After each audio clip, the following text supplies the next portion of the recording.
Tēnā koutou, ka mihi mahana, kia koutou. A very warm welcome to this workshop, an IPCC outreach on new ideas about how to talk, teach and write about climate change. It's a pleasure to be hosting this panel today at a time which marks the 30th year of the Intergovernmental Panel of Climate Change's formation. I'm Bronwyn Hayward. I'm an Associate Professor in Political Science and International Relations here at Canterbury University. I'm a lead author for another team of writers on the IPCC, but today we're talking on the occasion of the arrival of 120 climate scientists who are working for the IPCC on land use and climate change here in Christchurch next week. I would also like to thank our co-hosts, the New Zealand Agricultural Greenhouse and Gas Research Centre from Wellington, who is co-hosting tonight's event, along with the New Zealand Royal Society, but also for the whole event, Ngā Tuahariri and Ngāi Tahu, and the Christchurch City Council, the Ministry for Environment, MB and MPI. And particularly thanks to the IPCC for thinking about offering this discussion at a time of a lot of busy work for the IPCC. And also at a time when many of us as students, journalists, teachers, parents, grandparents and researchers and citizens are worried about how we think about, confront and even talk about climate change. With recent record temperatures and severe weather events causing flood and coastal damage, many citizens of all ages are reporting an increase of anxiety and confusion and depression. So how can we effectively teach and talk about climate change, moving the issue beyond the inertia that comes of despair and fear to something practical and action-orientated? So we're pleased to be joined in this difficult problem with a fantastic panel who I'll kick off introducing one at a time when they speak. But our first and keynote speaker is Head of Communication from Working Group III for IPCC, Marion Ferrat. Marion is Head of Communication and Stakeholder Engagement for this working group, which assesses the options for reducing climate change. She worked previously as a specialist on energy and climate change for the UK Parliament during the Cameron government's period. She's also led parliamentary engagement and capacity building in Brazil, Morocco and Myanmar. She previously worked as a climate modeller for Beijing, and she holds a PhD in paleoclimatology and climate modelling, but also a master's in climate science and geophysics, and I don't know how she's put all this in Imperial at London. You can read more about Marion's own work on her environmental blog 4 Degrees, and she's written many articles for websites including Carbon Brief, Felix, the European Geosciences, and also articles for Earth Science and Engineering. And she's based, when she's not working for the IPCC, she's also based at Imperial College. So please join me in welcoming Marion to Christchurch. Thank you.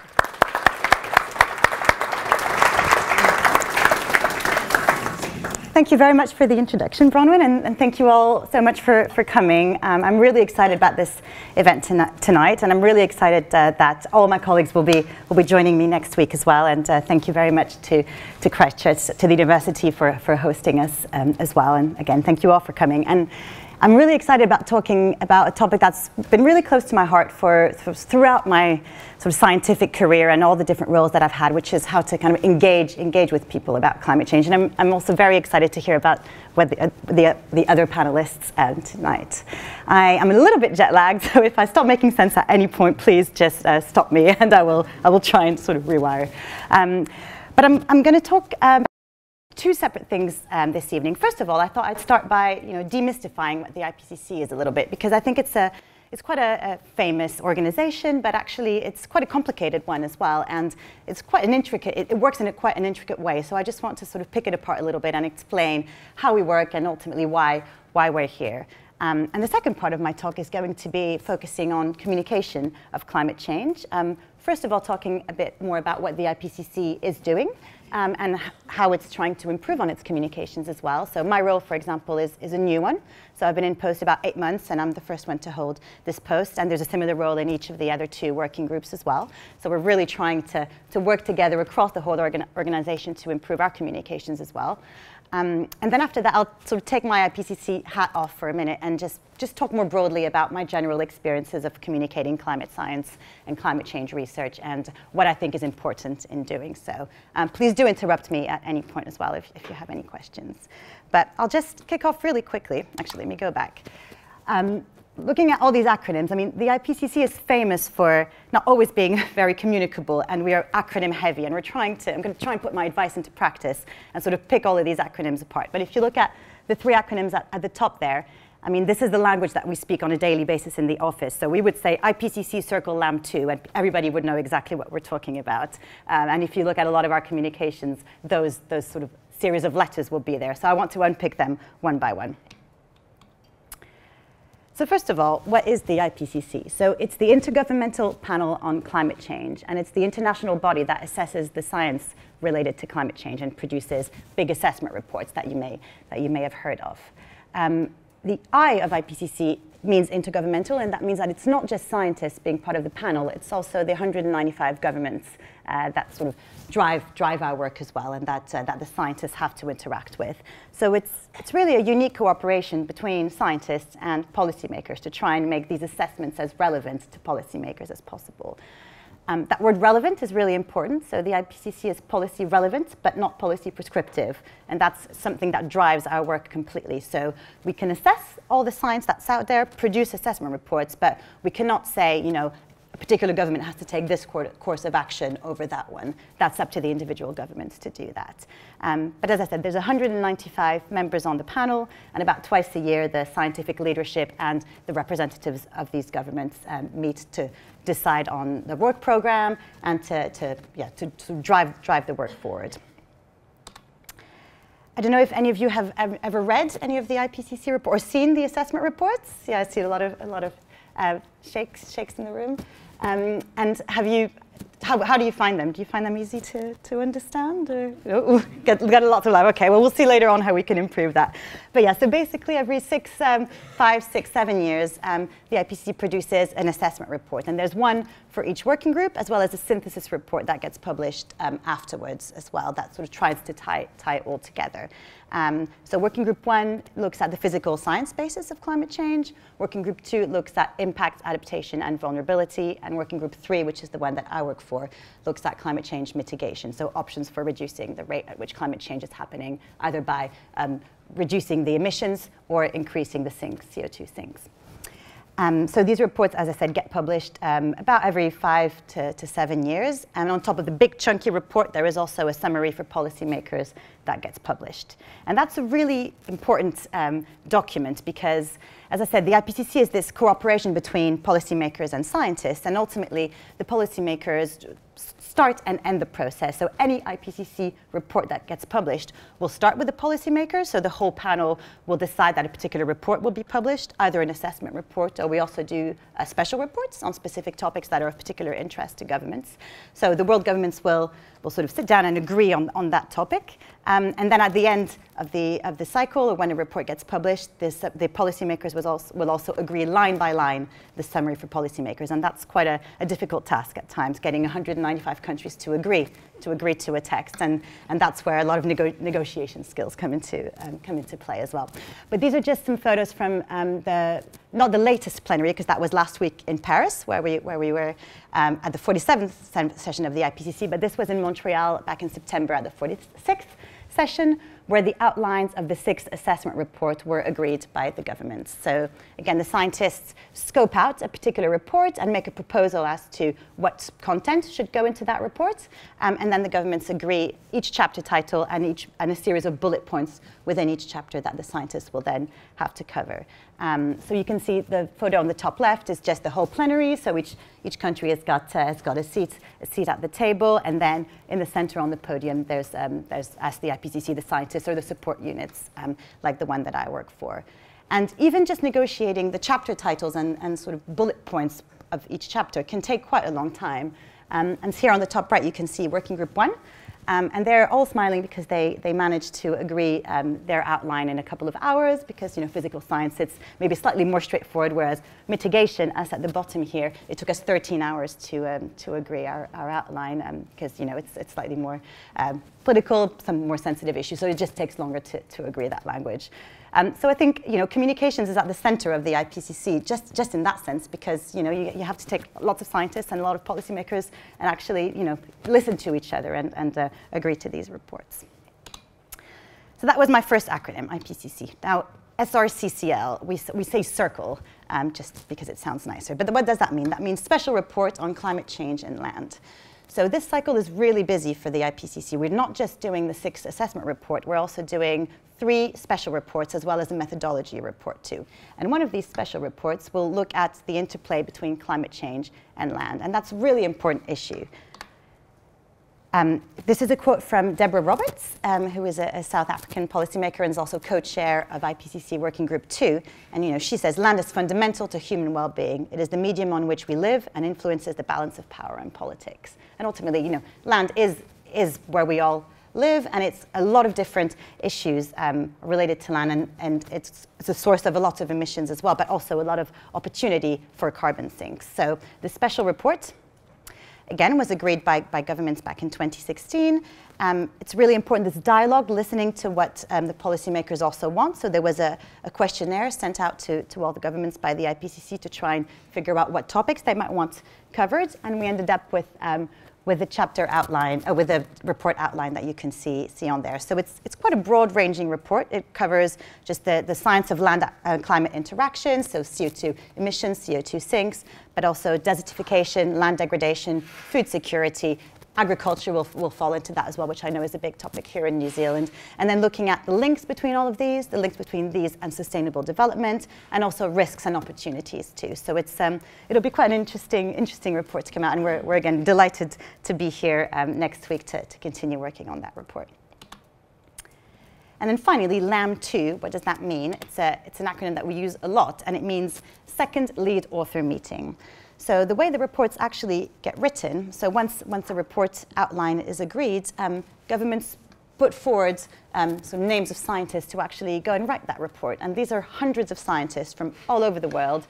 The IPCC has to be balanced geographically with respect to gender. It's always a mixture of scientists who have been on the IPCC before and new scientists to the process too. But there are hundreds of authors across all the reports and the 6th assessment report that get together twice a year to actually discuss how they're going to draft that and sort of plan their work. This is just a few stats on this special report, so who are coming next week. So there's 103 experts who are the authors, plus the IPCC kind of scientific leadership that is there as well. We're doing better than we were used to on gender balance, but we're not quite there yet, but still. So 32% of the authors are women, and roughly half from developed and developing countries, and almost 60% of authors have been on the IPCC before as well. This is just a photo of the authors at the first lead author meeting. So that took place in Oslo back in October.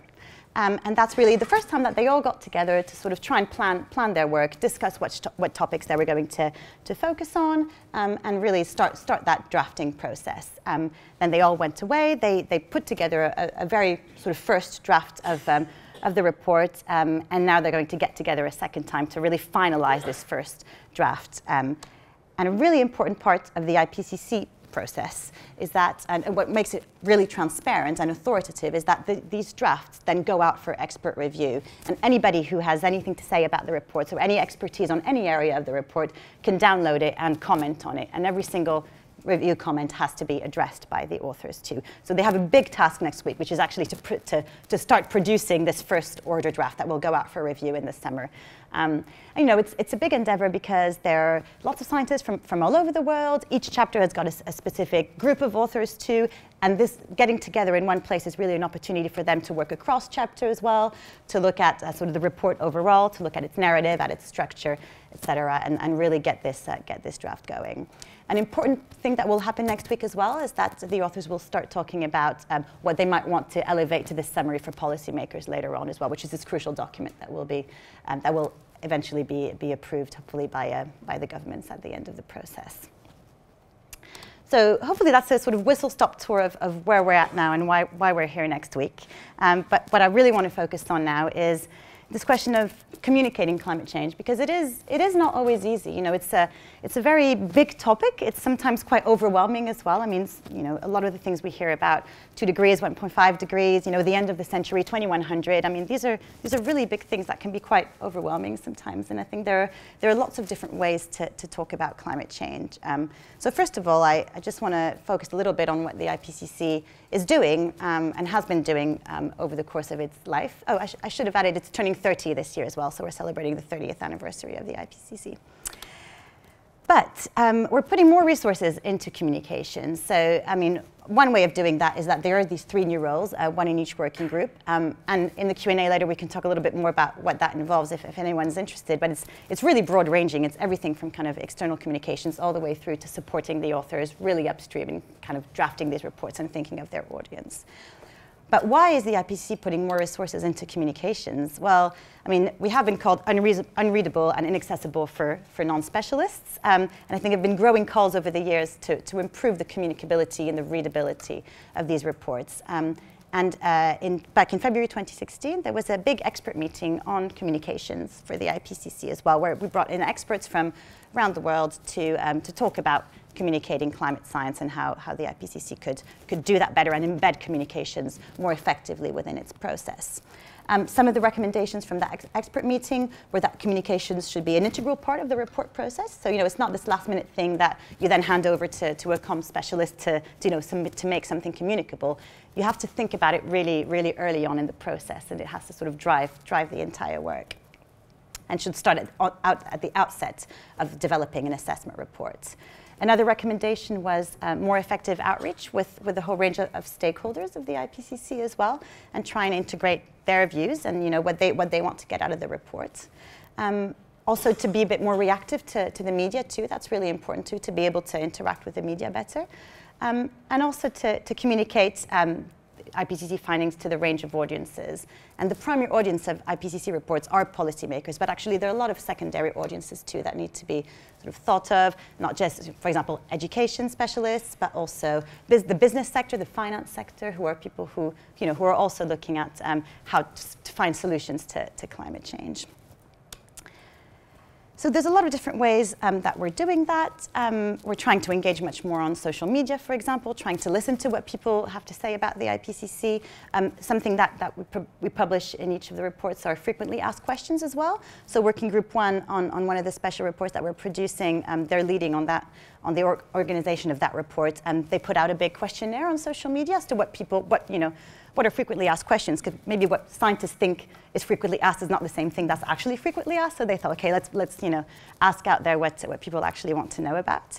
We also outsource. You know, the IPCC can't do all the communications, because at the end of the day, we're also quite restricted to what has been agreed by all the governments, and we have to be careful in our language, and that means that we can't maybe go as far as other people might do if they can take our products and take that step further. So we also work with other organizations to try and sort of outsource a bit of that communication as well. One of the things that, again, Working Group 1 has led on recently is a project with climate outreach, and they've put together a little handbook for IPCC authors about effective public engagement and effective communication. So hopefully that will be also something that the authors can use if they do outreach and they do more communications in their work. We also have a project with the University of East Anglia on enhancing the accessibility of data visuals, so of kind of graphics of the IPCC as well. We're doing more user testing of our graphics. There's a very famous quote in the IPCC circles, is that a good graphic can save 1,000 words, but an IPCC graphic takes 1,000 words to explain. So we're trying to sort of move away from that as well, and bringing in cognitive scientists and specialists who know what people want to get out of a graphic, and try and embed that again very early on in the process. So that's what we're doing. But now I just want to talk a little bit more broadly about maybe my experiences communicating climate science in my previous roles, and just in general, just from having discussions with people and with other specialists. I think there are 3 really important things that I try and think of. One is know your audience. And as I said, for example, the IPCC primary audience is policymakers, but scientists working on climate science might talk to a whole group of different people, or from anywhere. But it's really important I think no matter who you talk to, that you know who you're talking to and what issues are close to their heart as well. So, for example, here it might be more focusing on agriculture, but climate change impacts us all over the world and a lot of different sectors. And I think it's really important to know what interests your audience. So that can be anything from cities, climate change in urban settings is a big topic of discussion at the moment as well.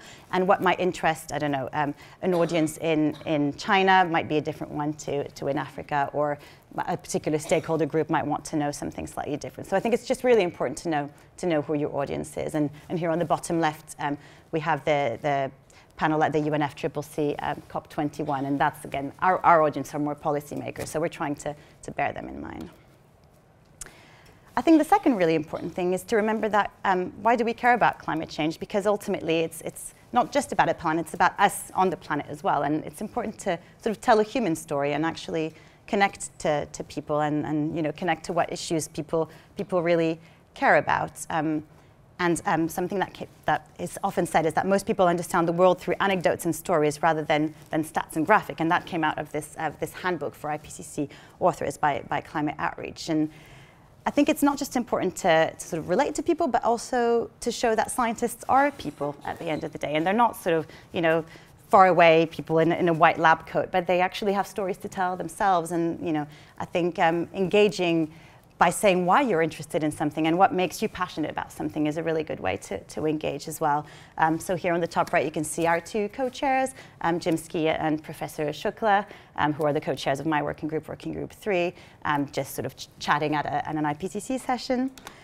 One of the things that we're trying to do as well for us is on our blog, we've just started a blog, and we have this kind of Meet the IPCC series of blog posts as well, just trying to show the people, again, people behind the scenes, doing little interviews with different IPCC scientists, because we work with people from all over the world, and it's really, I think it's the best part of my job actually, to just get to work with all these fabulous scientists from all over the world and sort of help them tell their story as well. So if anybody's interested, we do have a blog that you guys can read. And this is just a photo from my PhD. Well, it's not from my PhD, but it's linked to my PhD. And it's just to show that using metaphors can also be really important. And something that I used to do a lot during my PhD was give talks at the Natural History Museum to the general public. So they were kind of free talks, and anybody who was in the museum that day could just walk in. And I used to do those talks about my PhD. And if I read you the title of my PhD, you'll see it's not the most obviously exciting thing in the world, and I had to write it down because I couldn't actually remember. But it was it was a long time ago. It was called Interpretation of Paleomonsoon Dynamics on the Eastern Tibetan Plateau from a 10,000-year-old peat record of dust deposition and regional atmospheric model circulation. So that's not the sort of jazziest title in the world.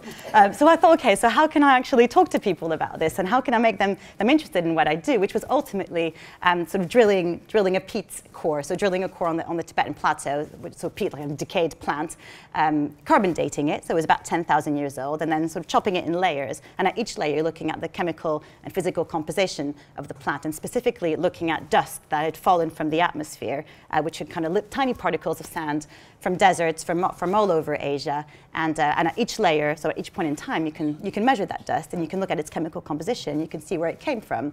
And why is that important? Is because that tells you what the wind direction was. So if it came from a desert in the north, then the wind was blowing that way, in the south, in a different direction. And I sort of kind of thought, okay, so what metaphors can I use to explain that as well, and how could I relate that to people's everyday life? And I just said, well, you have dust. Well, I certainly have dust piling up on my shelves, and maybe if the dust that came from my kitchen was a different, color to the dust coming from my bedroom, I'd be able to see which part of my room was dustiest ultimately. And another really cool thing that I think worked really well is that I would actually bring my samples, and I would say, okay, so this is a bit of plant that's 10,000 years old. This is a bit of dust that came from thousands and thousands of miles away. 7,000 years ago, 5,000 years ago, it looks different. It's got a different color. You can tell it's coming from a different place, and just sort of pass that around. And I think, I don't know, people used to respond quite well to that. So I think, yeah, using metaphors. I think using the human body metaphor is one that I liked to do as well on climate science. So talking about the connection between different parts of the climate system. Well, it's a bit like, your body's got lots of connections that you don't really know. You might hit yourself or pinch yourself somewhere and feel it somewhere else because of your nervous system. And I always think, well, the climate system is a little bit like that as well. So I think using these metaphors is really important. And then finally, teaching is something that has always been very close to my heart as well, and I used to do a lot of it both during my PhD and after my PhD, including teaching about science policy to engineering and sort of STEM students as well, and trying to get them to think about broader policy issues. And I think it's really important, or it was really important to me to talk about real-world issues and not just sort of lecture students, but actually get them thinking about real-world questions and putting them in situations. So, for example, I used to say, okay, I used to work in Parliament for a committee, and I used to brief MPs on particular topics. So what if you were the specialist on this particular inquiry, or something really topical coming up in politics at the moment? Okay, so how would you brief a minister on this issue? And actually giving them that as an exercise rather than a standard essay or something like that. They responded quite well to that, and just most of the class was just a big round table discussion of how they would approach different political questions and how they thought science could be brought into that, and what does it mean to be sort of scientifically, to be evidence-based and to be scientific in policy making, and just kind of linking it to a lot of hot topics that were going on in the news at the moment, I thought was very helpful. But I know there are much better lecturers than I am on the panel later, so I'm looking forward to hearing what other people have to say on that matter as well. Anyway, I think you've probably heard enough from me, and I might have gone past my 10 minutes. So thank you so much for listening, and I'm looking forward to the Q&A later as well. So thank you for having me.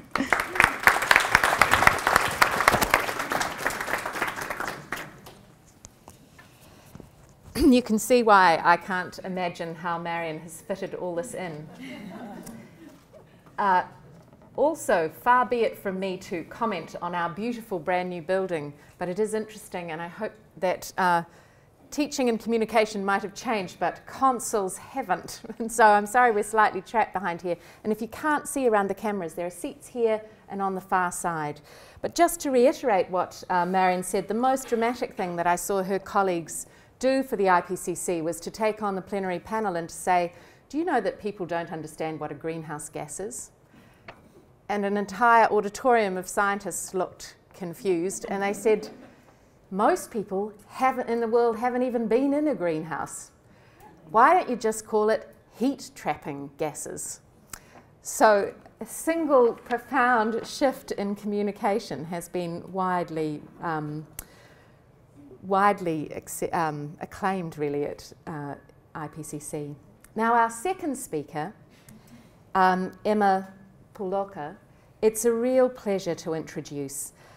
It's a hard act to follow, Marion, but Emma herself has fitted in so much in a short period of time. She's a doctoral candidate here at UC from Canada. From Tonga. She's working in the College of Education, possibly fitted in a few Canadian trips on the side, in education, health and human development. She's researching conceptualizations of local environmental issues with Year 10 science students.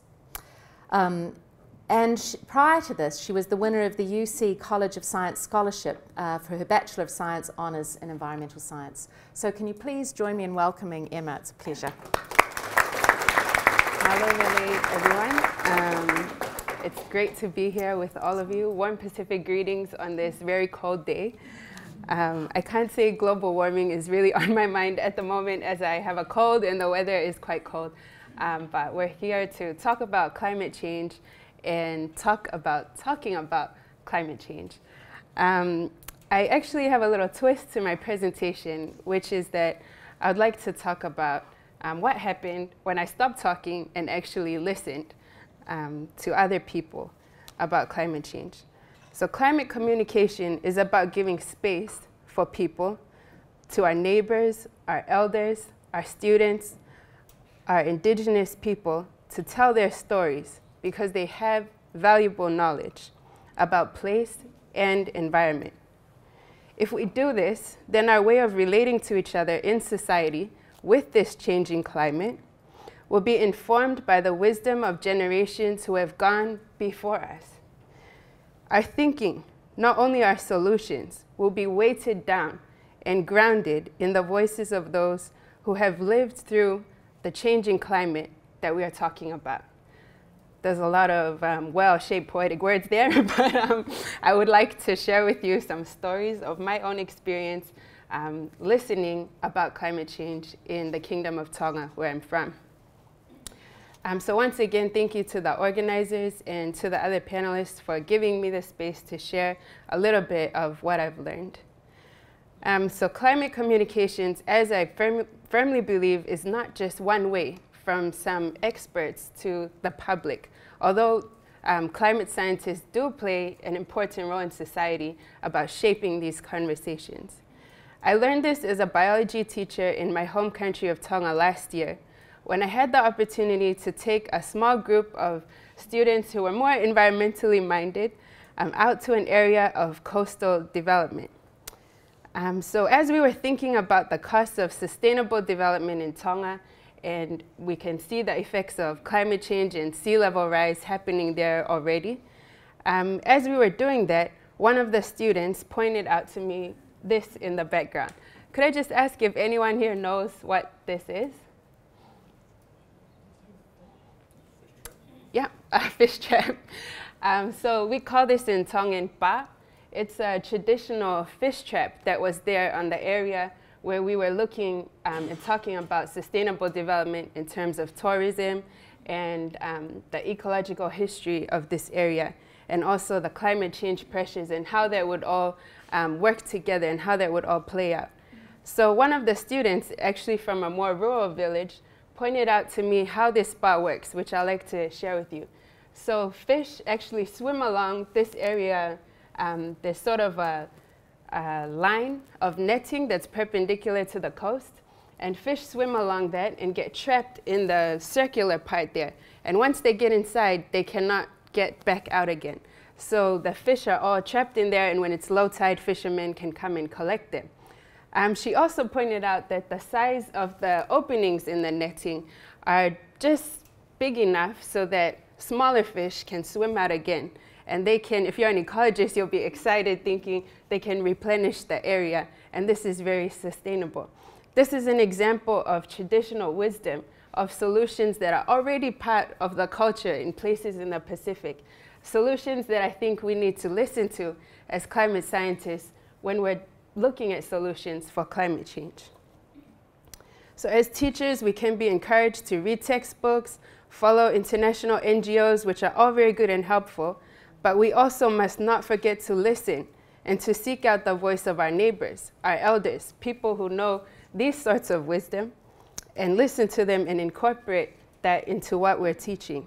Also to make space for them in our classrooms, whether it's within four walls or in a setting like this, or outdoors, wherever it is, let's make space to listen. This is important, lest we only hear what is popular to say and miss out on what is wise to live.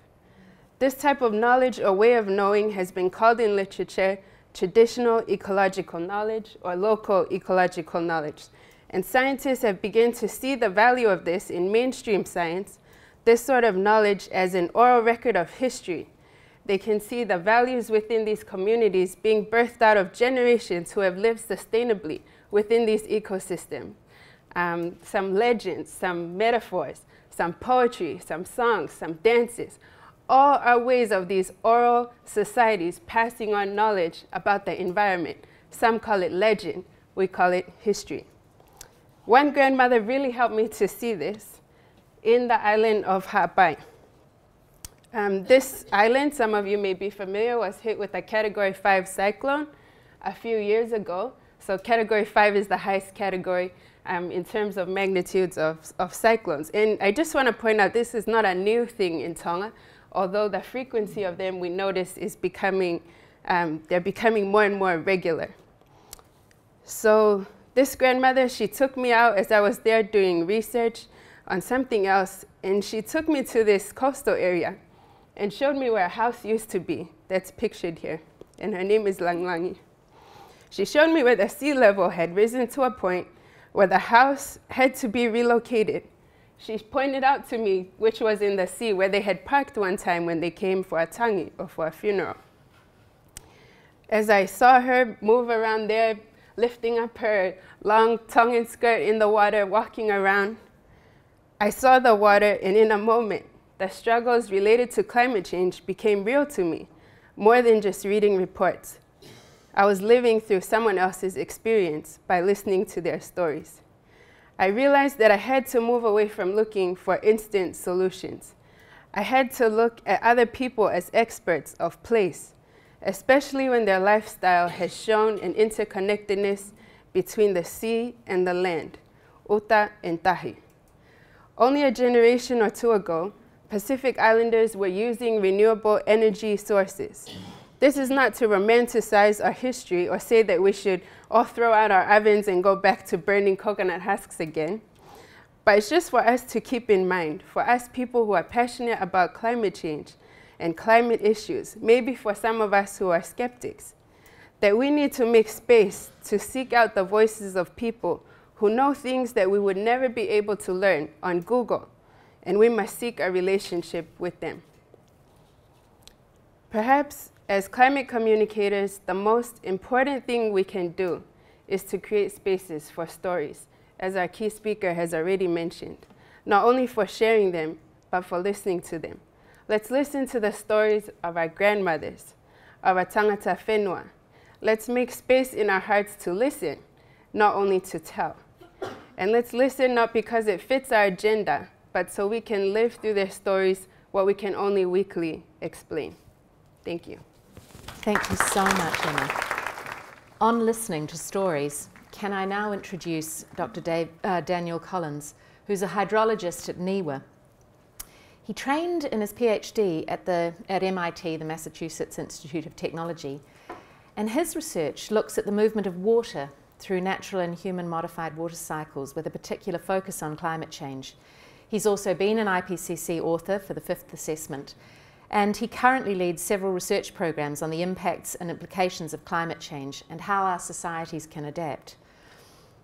Daniel is also having to listen and work with a range of scientists, the community and government in his current work, and also industry and the media. And he's talking now about how to expand our engagement. Well, thank you very much, Bronwyn, for inviting me to speak. As Bronwyn mentioned, I'm a hydrologist. I'm a hydrologist at NIWA, though I was a contributing author to the last IPCC report, which means I'm not mentioned in the citations. That's okay. It was a fun process. And as Bronwyn mentioned, I'm a hydrologist. I work at there's some reverb. I work at NIWA, and the majority of the work I do is to look at how the water cycle changes, how it has changed, and how that might change in the future, primarily in relation to climate change. My primary audience has been central or regional government, but I talk, as Bronwyn mentioned, to public community groups, industry groups, media, and so forth.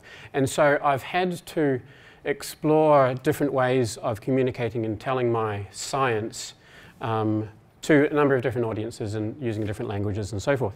The science, all climate change science is complex, but you don't need to talk about it in complex ways. Scientists among ourselves might do so, but with everyone else, and sometimes even among ourselves, we don't need to. Telling the stories in simple ways is often better, but not too simple. How do we do this? Well, how I do it is I try and think of two broad things. First of all, as Marion mentioned, you try to put yourselves in the shoes of your audience, understand your audience and know where they're coming from. Frame the science that you're talking about, in my case, in ways that can resonate with the audience's backgrounds and aspirations, so they can put themselves into the topic. That ties them to the details. Are they fishers? Are they agriculturalists? Are they kayakers and so forth? It's easier to talk about local issues than it is global or far away topics. Another important thing is, after the framing, is to understand not just the big picture, but also the details of the science. It's not that you're going to communicate all of the details of the science to your audience. You're not. But if you know all the details and if you know the big picture, then you know what to distill and what to keep, so that you don't distort the message. That's going back to my point of keeping it simple, but no simpler. One example, and again, this ties in, I think, nicely to a point that Marion was making.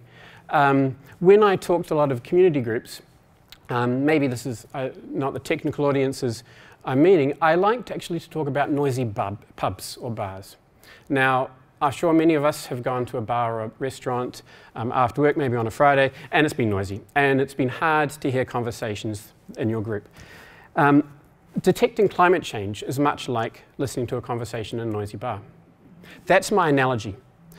It's hard to do climate change science. We can talk about a lot of statistics, we can talk about things like time of emergence, but those are technical terms which aren't necessary and aren't helpful. But noise in a pub, we can probably resonate with that in New Zealand. And so that's the analogy that I'd like to talk about.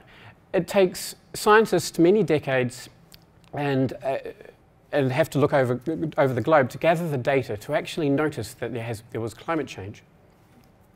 Much the same as listening to a conversation in a noisy bar or a pub. It takes some time to hear what they're saying.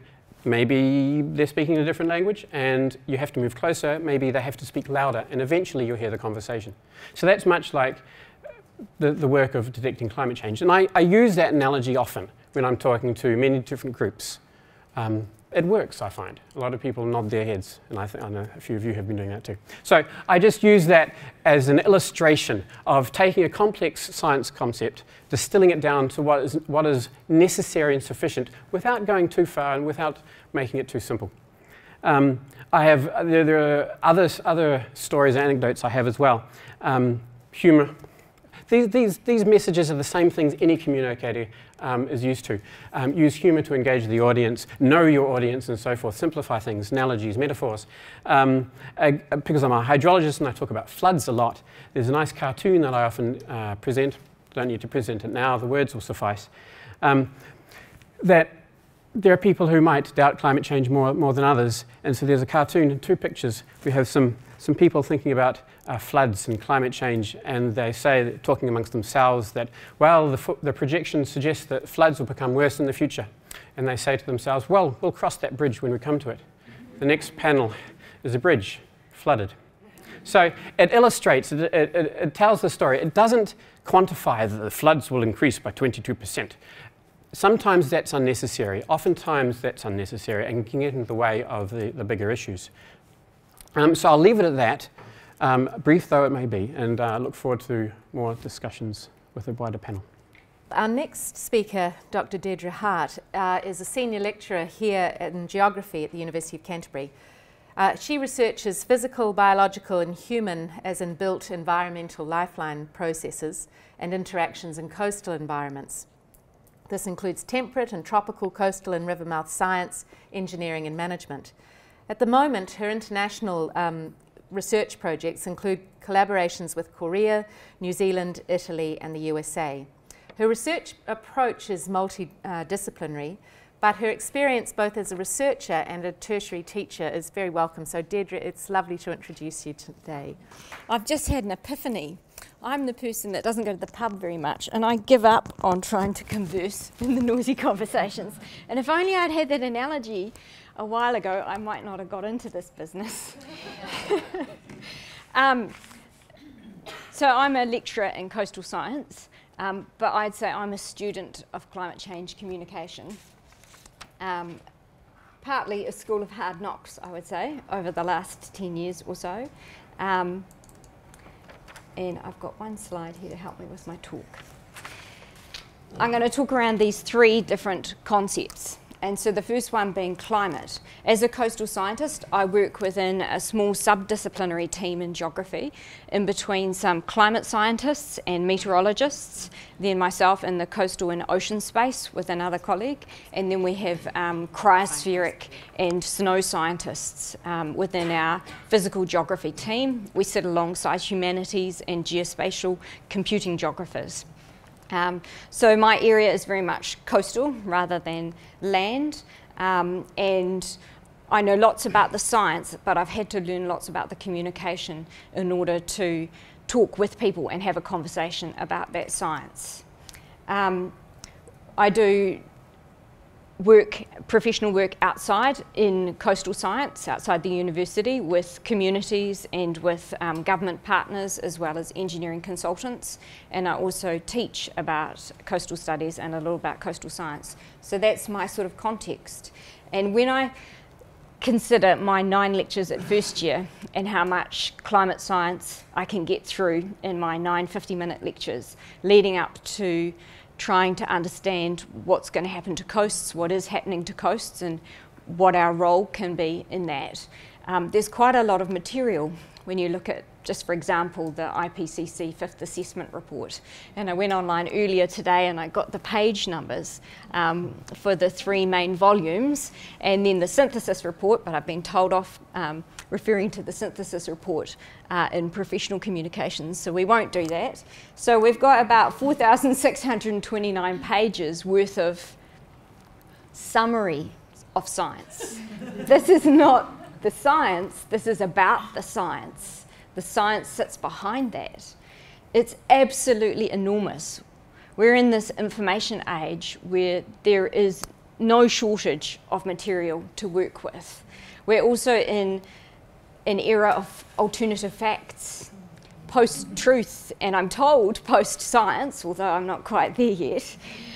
What do we do about this? I noted with amusement when you said that the physical sciences panel took a much shorter time to come to an agreement because it was slightly more straightforward were your words, and I thought that message hasn't got out there yet, that it is slightly more straightforward and that physical scientists are pretty much within the same bandwidth on this topic.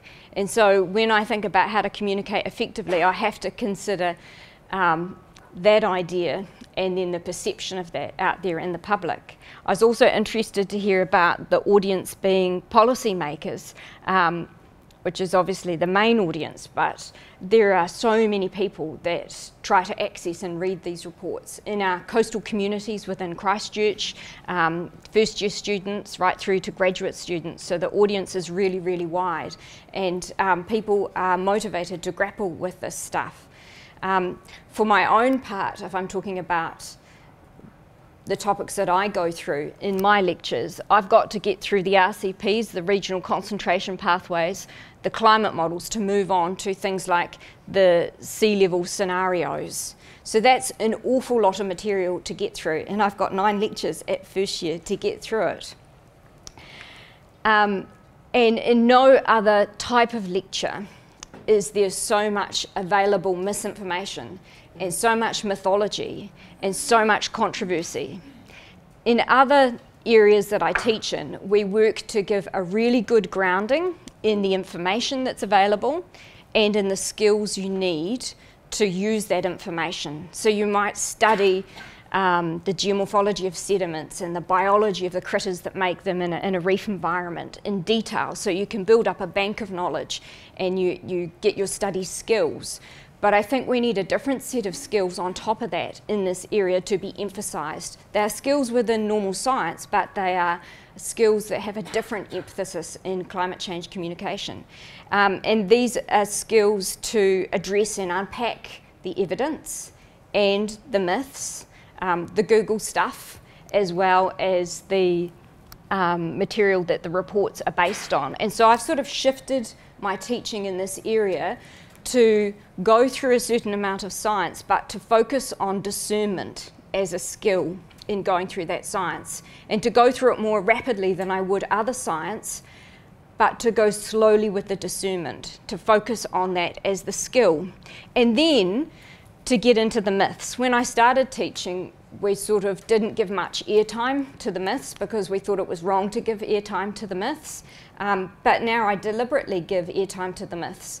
And the first myth, I guess, my head of department is a climatologist, and he said to us a few years ago, you can't say change anymore if you're a climatologist, because one of the things that people say is that climate's been changing forever. And so all the climate scientists are now saying disruption. But I still say change because that's a language that's common. But I address that issue of disruption, anthropogenic disruption, and where's the evidence for a difference in this climate change? Let's look at that evidence and focus in. And we can actually employ the myth to know what kind of evidence we need to focus on once we've outlined the basics. I've seen a few tweets about the weather being cold coming from America, and that how can climate be changing and warming if the weather's cold? And so there's good material there for unpacking the science, and we can actually start to use those mythologies and the misinformation to good effect. Sea levels have been higher. We can look at the sea levels and we can try and understand the data, and we can analyse it and do a little bit of statistics and science courses around that. But we also have to address the idea that it's not sea levels that are rising, it's satellites that think they're rising. So we have to look at the instruments and the methods that we measure the evidence via. And we have to address how robust, what can we tell using satellites, what can't we tell, what are the gaps, and face that information head on as a part of this mythology. Uncertainty is a great one that I used to feel uncomfortable and avoid, and now I think it's something that we need to talk about. I'm really comfortable talking about the narrow band of uncertainty in the sea level science compared to the enormously wide band of uncertainty in human behaviour that needs to feed into that science. And these are things we've got to take head on. A Christchurch example, that things like sea level rise and climate change are a beach issue. I'll still be standing out there on the beach looking at the ocean, but inland up the rivers and in the former swamp, it'll be saturated whilst I'm still watching the ocean, because it's more complicated and it depends on which setting you're in. So you've got to ground it in your own setting. So then I get on to the last word here, which is the communication, the area that I'm more of a student in. And what I've learnt with climate change communication is that once we've dealt with a little bit of the science and a lot of the skills you need to discern evidence versus mythology, then you've got to move quite fast to solutions. I'm an earth scientist, and in earth science, doom and gloom's really easy. And I've done doom and gloom, and it doesn't work. It's incredibly disempowering and disengaging. And you do doom and gloom to a bunch of 19-year-olds, and people just switch off or get anxious or depressed and walk away. They leave the pub conversation. But to keep people in the conversation, to move to the solutions, we've got to be positive, and we've got to focus using our discernment again on what possible solutions could be. Again, that discernment is very, very key, because there are a lot of funny ideas out there about solutions, but there are a lot of fabulous ideas, and there are a lot of things like the traditional knowledge that Emma's brought up tonight, and technologies which can help us, but we need to be very discerning. I'd say mostly discerning about the technologies. What I've also learned in this communication category is that, as well as being empowering and engaging, we've got to be ethical. And in being ethical, we've got to call out where our colleagues are not being so ethical, where they're not being so professional. And I've had some really hard conversations with a few coastal scientists over recent years, calling spades spades. And I think we've got to be not scared of doing that. The other thing we've got to be is we've got to be a whole person. So I'm a mum, I'm a teacher, I'm a scientist, and I've got to bring all of those elements into my understanding about climate change. If I was just here to be a scientist and to advance my career, I think I wouldn't touch climate change. I think I'd go and look at other topics. It would be a lot more easy. And I'm interested in climate change because I'm really interested in intergenerational equity. And so we've got to bring that element, we've got to be honest about that element and honest about our motivation for communicating this science. We are allowed to have opinions. We've got to be honest about where they're expert opinions and when they're about some other sphere in our life.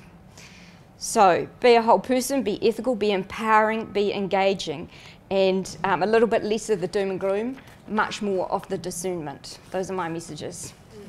Last, but by no means least, as they say, we have Rebecca McPhee, who is an award-winning journalist who's written about business, environment and social issues for 3 decades. She's been a senior writer with The Listener from 2007 until Monday, yesterday. And she's just about to start a new chapter in her writing. But in 2017, she was awarded a Wolfston Fellowship by the Newspaper Publishers Association to Cambridge University, where she researched financial, economic and policy responses to climate change. It resulted in a series of major articles which have been published by the listener. She's also author of Tragedy in the Pike River Mine, for which she won the Jessen Journalism Award for her account of the 2010 mine disaster in which 29 men died. It's a pleasure to invite Rebecca to give some remarks at the end of this panel and then open up for discussion. So Rebecca, thank you. Tēnā koutou katoa. Thank you, Bronwyn. Is that working? Yeah.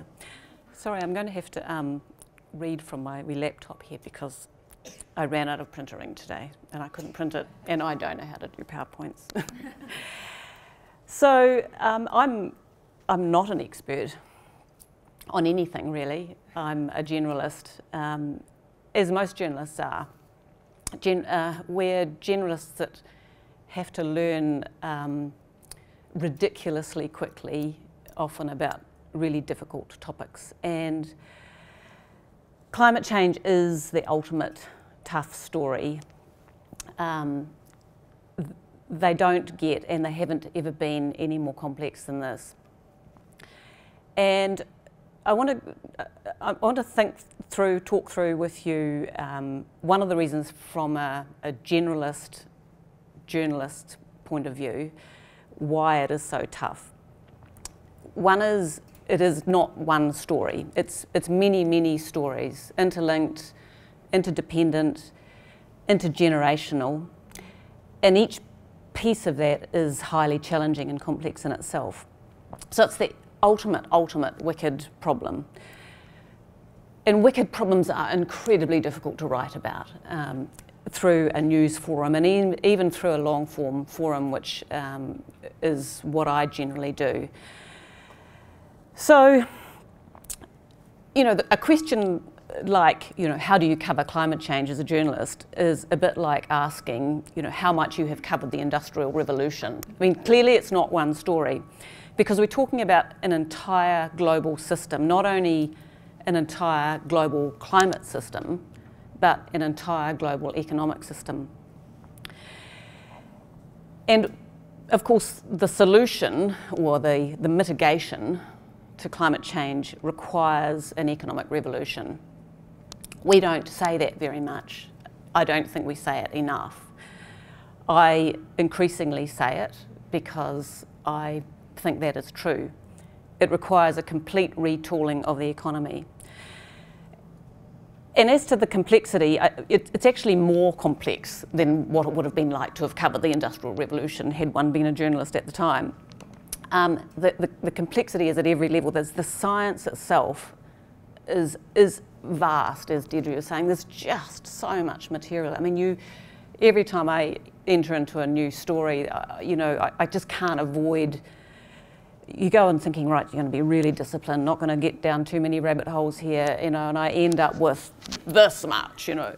There's just so much material, and because it's so available, I was saying to Marion before, I kind of, you know, my heart sinks every time I know I've got to open a IPCC policy summary for policymakers report to make sure I'm exactly right on some reference, because it's terribly, terribly dense.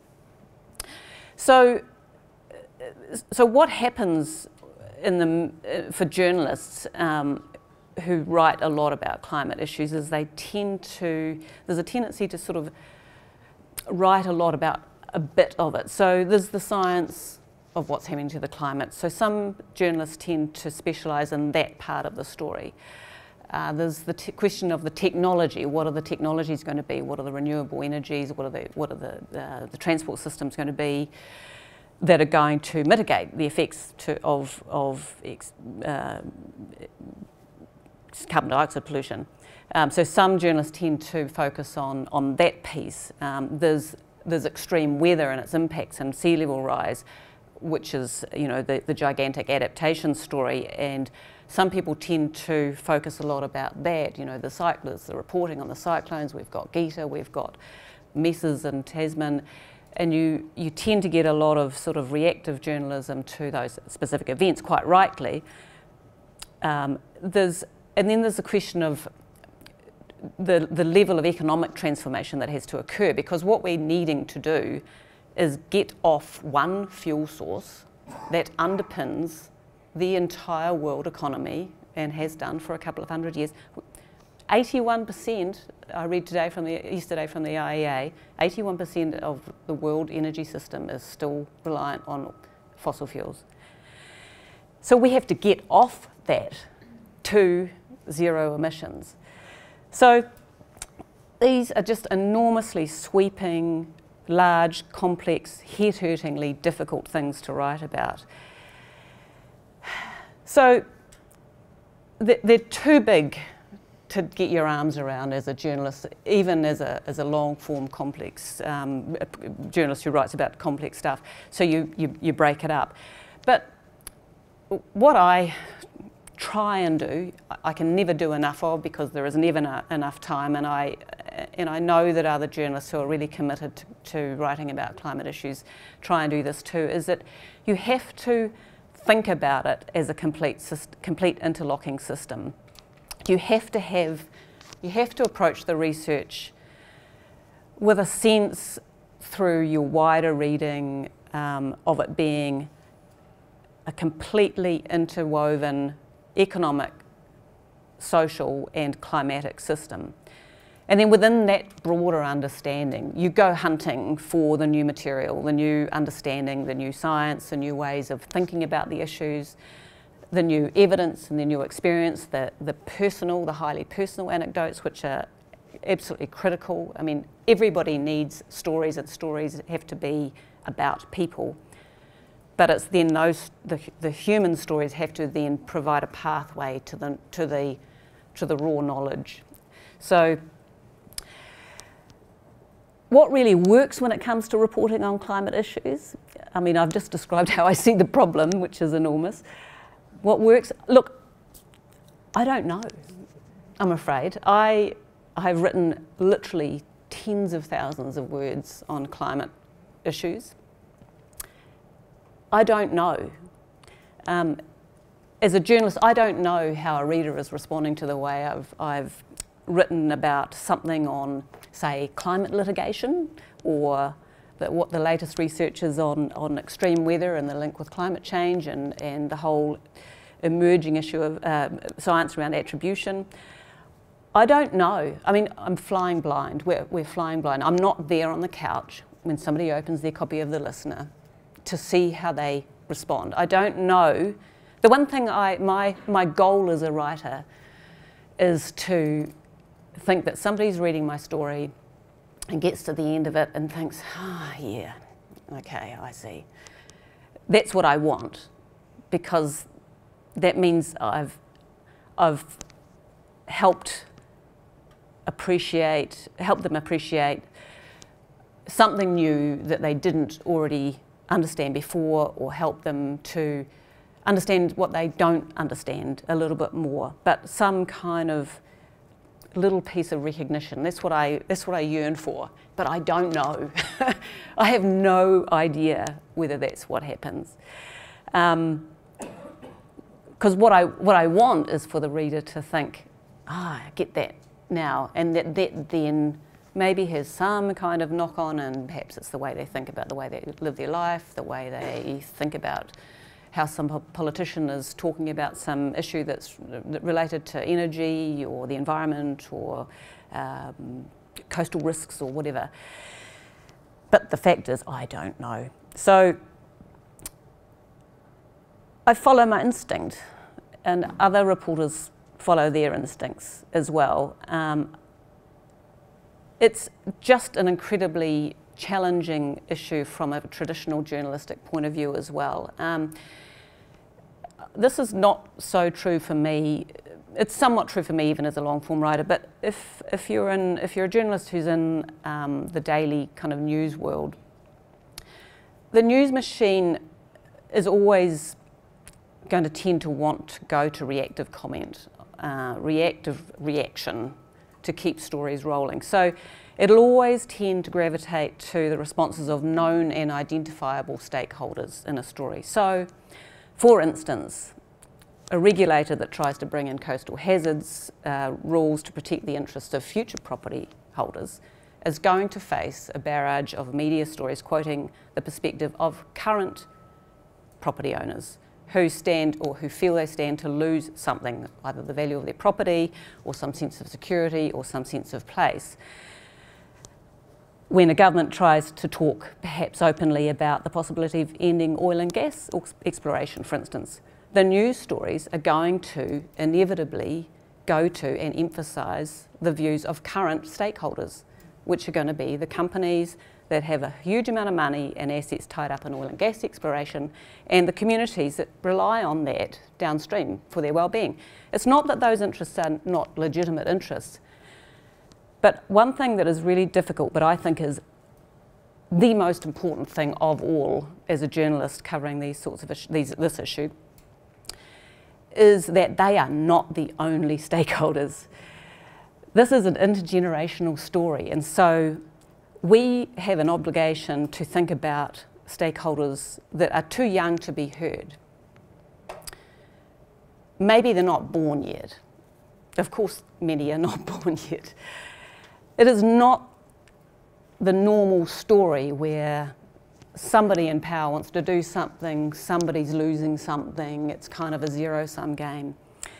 Somehow we have to learn how to tell this story in the public forum of the media that recognises its intergenerational nature, that recognises and confronts the fact that it is a radical economic shift that is required, that it is a revolution that's required, because we are having to shift from the fuel that drives our economy now to another type of fuel to drive an economy in the future, and it will require us to live differently. So I haven't been able to give you any answers. All I can reflect really is the struggle, I suppose, that I try to manage in the way I approach these stories. I'm not there yet. I've tried to experiment with a number of different things.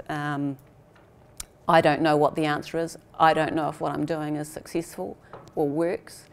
But one thing I always come back to at the end of the day when we talk about, you know, how does the media deal with climate change is Lord Deirdre from the UK Climate Commission says about communicating climate change, you just have to go on and on and on about it. Thank you.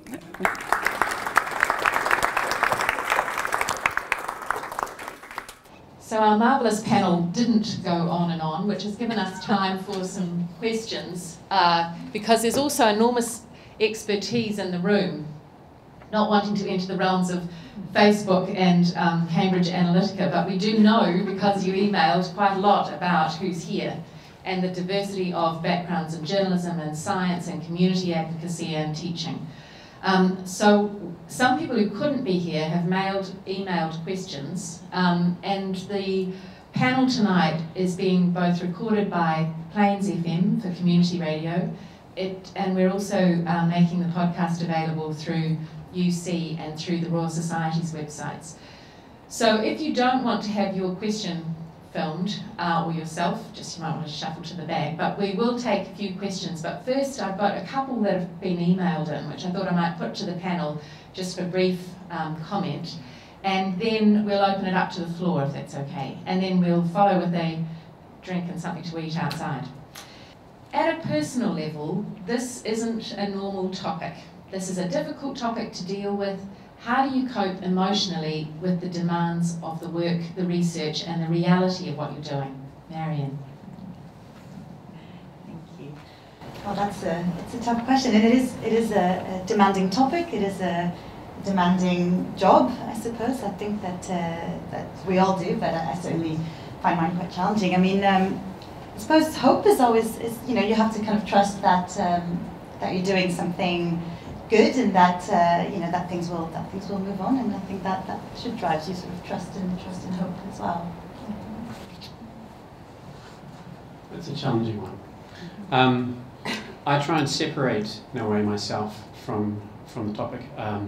As a scientist, I see my role as dispassionately as possible analysing and communicating science, and yet I'm also a non-scientist at the same time. So. Being a taxpayer-funded scientist, my job is to get the science out to you all without polluting it with my biases. Or if I have biases, and we all do, try and make them obvious. So I do try and separate. I've got work to do as I see it, and I'll do that as best I can. And then if people at the pub, in a noisy pub, ask me about my opinions, I'll also share what those are. But in a way, I try and separate myself, seeing myself as a scientist and seeing myself as separate, as best I can. It is a really difficult one. I think when you can work with a topic and be productive about it, in my case writing about it, it does give you a conduit for your any kind of stress or anxiety that you might otherwise have about it. I think it's a lot harder for people who have a lot of worry about climate change but kind of feel helpless. I can't do much, but at least I can write. And I'm also probably helped by the fact that because I have to deal with so much information, I spend quite a lot of time exposed to all the trend material around renewables and how rapidly things are changing, which is quite hopeful without being Pollyanna-ish. You know, the thing is, we do know how to do this. It's just whether we choose to.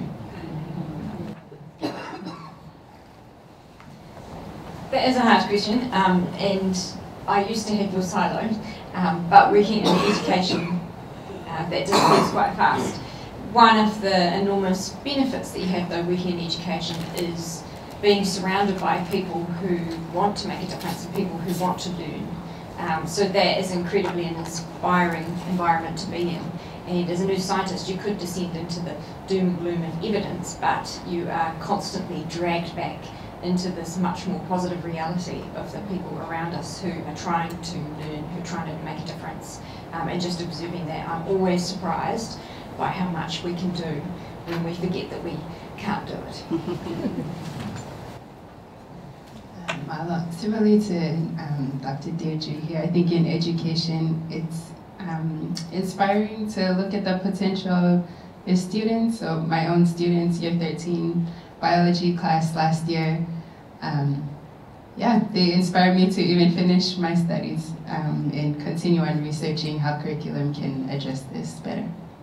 I can't get to the panel tonight, I live too far away, but I wanted to ask the panellists. I'm a teacher. My community classroom is diverse. The students come from backgrounds in dairy farming, backgrounds in tourism, particularly working with Air New Zealand, backgrounds in working in other areas of community activism. What have you learnt about listening to and working across deep differences in a community? So, do you want to pick up the listening? Thank you again for that question. I think diversity is nothing to be afraid of. I think in the classrooms they're just opening their eyes to realize that the classroom has never not been diverse, but now we're just working with it as a strength rather than seeing it as a challenge. So I think providing space as a teacher could look like before starting a topic, say on local river ecology or whatever, ask the kids, whatever age they are, what's their experience of their local rivers or their local beaches. Ask for stories, could give them time to go and research that and have them come and share in class, which will actually help you when you get to the facts and figures, for them to see how science is always localized. We can't say climate change impacts always look like this, but they look like everything you have been talking about, if that's appropriate. I think embracing diversity is really important as well. And you mentioned dairy farming. No non-dairy farmer has all the answers about how to fix our water issues. We need the dairy farmers in the conversation too. And that just is an analogy. We need the coal burners and the fossil fuel users in the conversation as well. And if we bring our critiquing, our discernment and our evaluation of what everybody brings to the table, then having multiple partners with really different perspectives helps to add different tools to the solution. But we also need to sit across the table and to listen to the people on the other side to understand where they're coming from. Because that's often where the blockages to moving towards the solution is understanding where each person's coming from. Yes, I mean, diversity is inevitable. I guess as a journalist I get to be the one that has to talk to everybody. I usually find everybody is utterly reasonable, and if the everybody could sometimes be all together being reasonable, that would be quite progress making, I think. But at the same time, we have to acknowledge, just back to what I said before about whose interests, part of that discernment, I think, Deirdre, I would add to yours, is some people have more immediately at stake and are going to fight harder for that, and that has to be weighed into the conversation and the solutions, and some people are not there yet but they have an interest. So in my work I talk with a lot of stakeholders across New Zealand sectors. Freshwater is a big deal in New Zealand, as Deirdre mentioned, in terms of water quality, but also water quantity.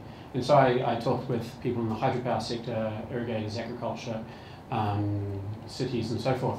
And I've been doing this recently, actually talking to members of these communities, asking them, what does climate change mean to you? How can we help you deliver science that's useful for you? So this goes back to my point and many of our points about talking to our audiences and understanding what they want to hear. So that is, again, embracing diversity, embracing and listening all the time to what they say, and then basically negotiating and co-learning the questions. Thank you.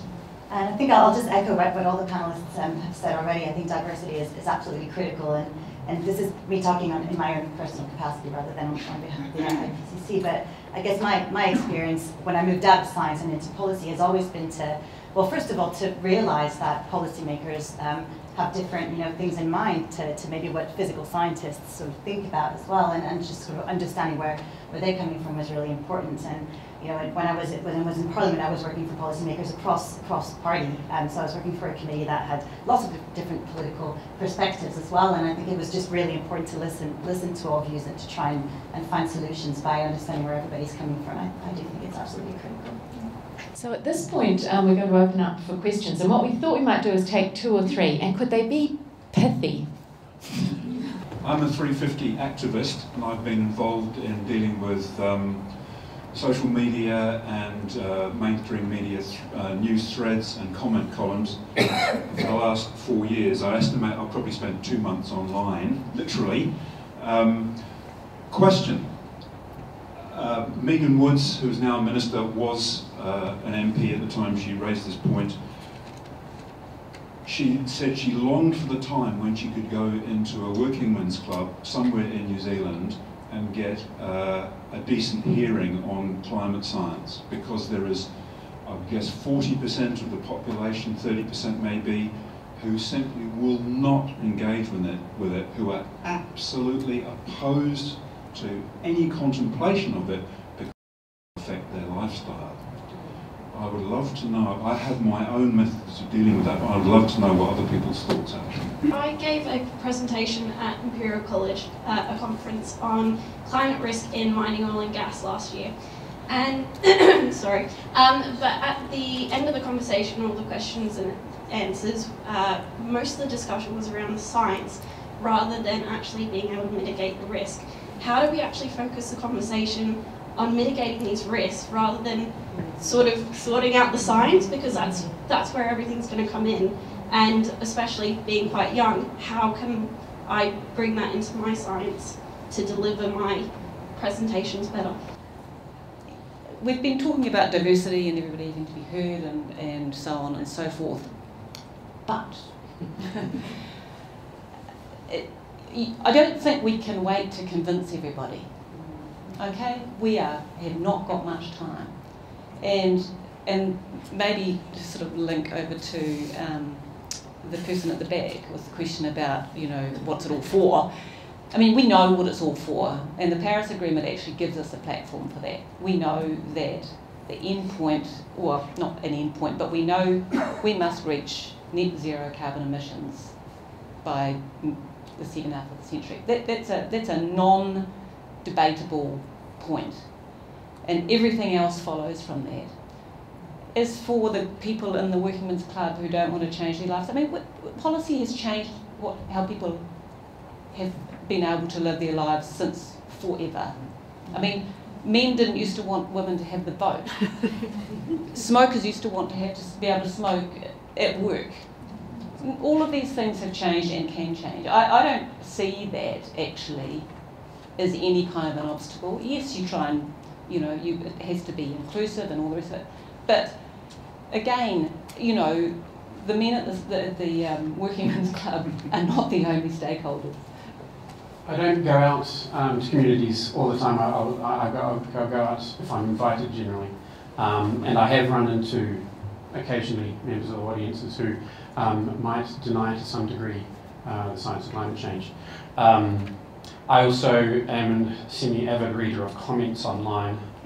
Not to engage in them, but I consider them good indicators of outliers of community sentiment. They're not a good sample of the community as a whole, but they're good outliers. And sometimes I see, oh, this is an interesting, where did they get that idea from? And so it's a way of helping me reframe and to see what I have to say. But I don't worry about some of these outliers because they're in a minority. I must say that I don't have the thick enough skin, perhaps you do, to engage head on with people who deny science. But I'm not personally not so worried about that. I think the majority populace is on board with the general sentiment at least. To your point, really important. The physical scientists like myself, it's really easy for us to talk to each other about the science because we have the same jargon almost. I was talking with a journalist some years ago when he was writing a New Zealand geography article. In the end, after the record, he asked me what the biggest challenge in freshwater science was, and I said physical scientists working together with social scientists. We don't have the same jargon and the same language, and so it's hard for us to work together. That means it's hard for us to work out how to mitigate and adapt, which it's not just about mitigation here. We've committed to climate change already, and so we also have to work out how to adapt. So we need indeed to get the physical science right, but we also need to work out how to talk among ourselves, among the physical scientists and social scientists and then the community. So that's my perspective of what work I do now. My question is related to Rebecca's point about perhaps not knowing how your articles are taken by your audience, and also Marion talking about what the IPCC is doing, and whether or not within that handbook on effective communications, is there anything about gauging the success or the effectiveness of the communications that you're putting out? What can we do to empower people to A, react and go, oh, there is a problem, and then how do we go forward to communicating solutions in a positive or at least less doomsday light? I'll just start with the question about what the IPCC is doing and what's in that handbook. And the other thing that I talked about beyond the handbook was like graphics, and user testing is very much part of that, and that is very much about sort of gauging what your audience thinks about particular graphical representation. So again, bringing in some social scientists and cognitive scientists in that process, we're very much hoping to do more of that.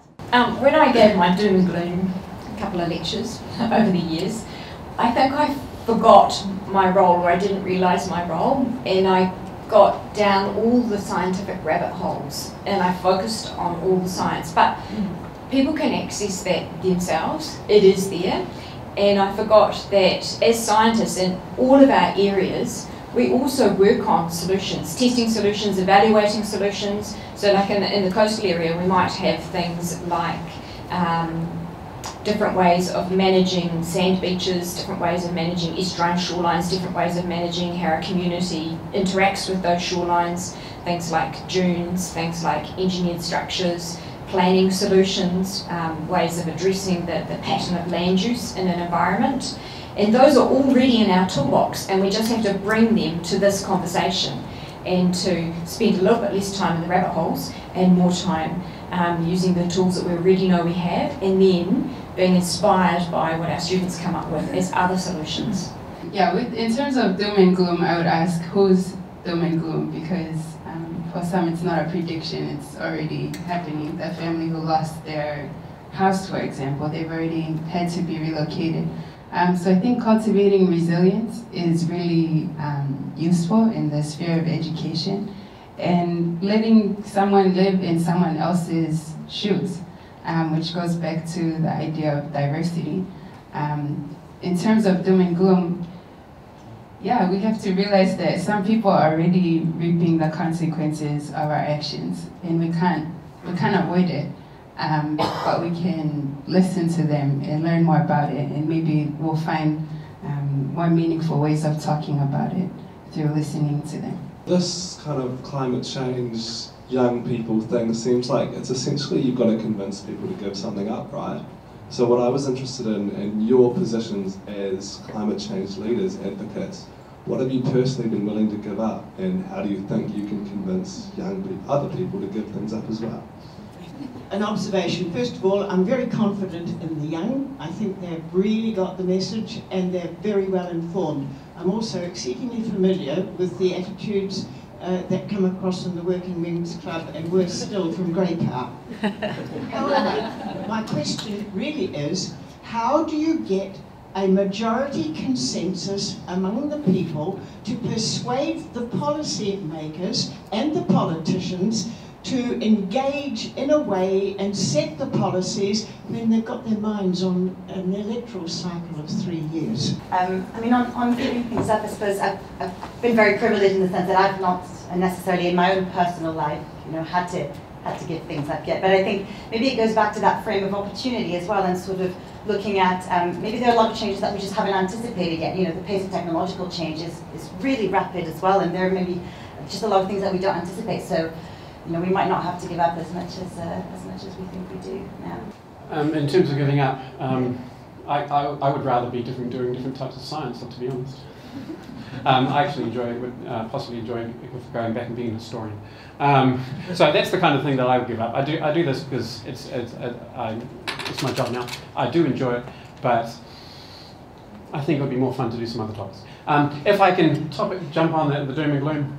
A lot of people like to frame climate change perhaps the Manhattan Project of this generation. I don't like the Manhattan Project idea, given what that connoted, but I think reframing it as the Apollo Project perhaps of this era.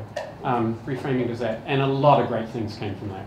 I don't consider that I've given up anything, but I have made a large number of changes, because once you start sort of immersing yourself in climate stuff, I don't know how you can not. So that's my bike over there.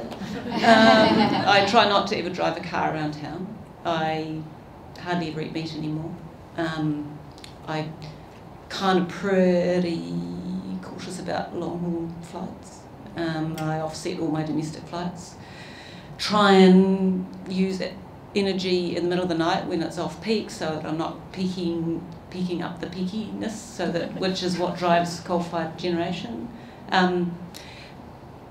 It's not because I think personal action is the change, but I do think personal action is you can't know this stuff and then not do something about it at a personal level. You can't live with yourself anymore.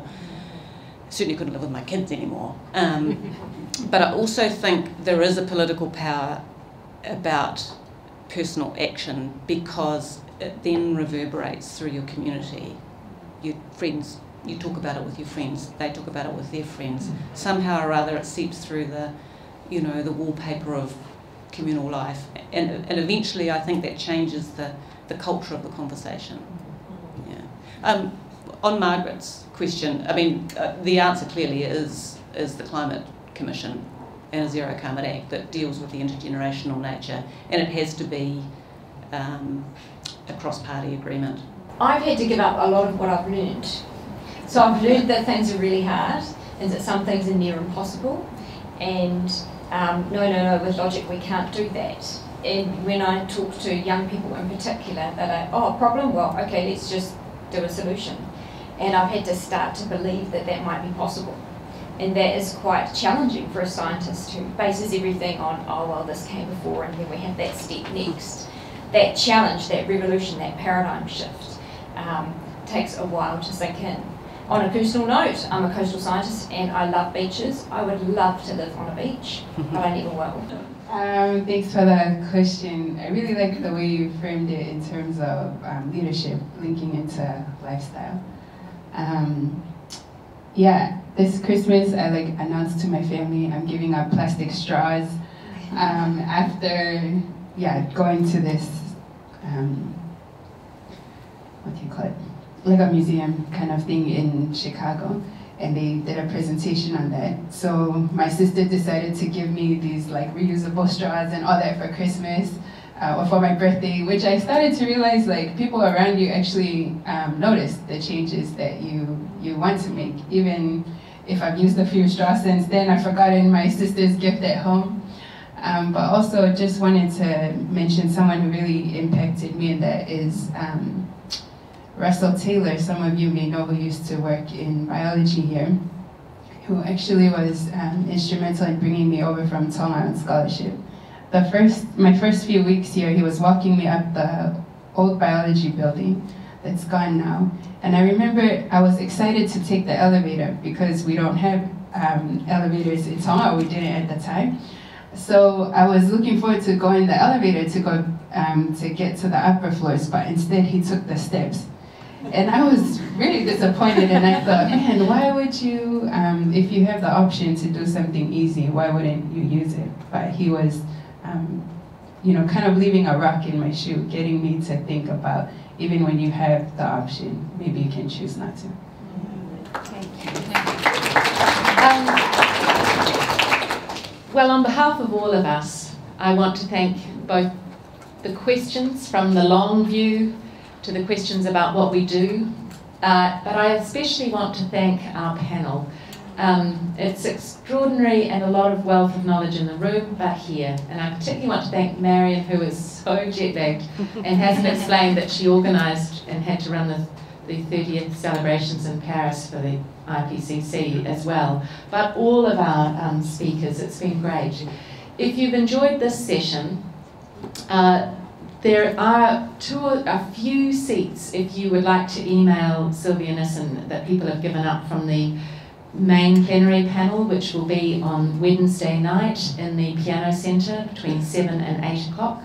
But also, and he's in the room so I can thank him, Tony Moore from the City Council has done an extraordinary job with Gap Filler and other community groups in setting up a pop-up climate fair, pop-up Christchurch Climate Exchange, which will run on Wednesday from 10:30 till 7 o'clock before the debate, so that climate scientists and the community can see some of the local initiatives, see some of the science and the research that students are doing from Canterbury and Lincoln and other places. So if you can come down or tell your friends, it's in the park beside the Piano Centre, and also take in the extraordinary mural that the City Council has created, along with a very young 17-year-old poet, on a poetry climate walk that runs between the Crown Plaza Hotel and the Piano Centre as street art on climate. So come down on Wednesday, that's opening. We're hoping to have poetry reading on the street at 12:30 on Poets and Climate. But now could I ask you to join me in thanking our speakers very much.